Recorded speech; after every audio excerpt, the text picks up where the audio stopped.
In this video, I'm going to show you how to enable Google Gemini on lock screen. So what you're going to do is on your phone, open up the Google application. So tap on the Google application on your phone and then make sure you are logged into your Google account. And once you're logged in, click on your profile, which is on your top right there, click on your profile icon. And then from here, scroll down and select settings. And once you get to the settings page here, scroll down and you will see the Gemini option here.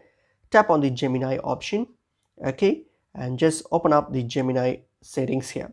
And once you get to this page here, scroll down and you will see an option called here, it says Gemini on lock screen. Tap on it, okay. Tap on it and make sure this switch is turned on. So if it's turned off, use Gemini without unlocking. Tap on the switch and turn it on, okay. And you can also configure other call settings here with Gemini if you want to. You can also turn that on if you want to, that's optional, but make sure the first switch here is turned on. And once you have turned on, that's it, you have enabled Gemini on lock screen now.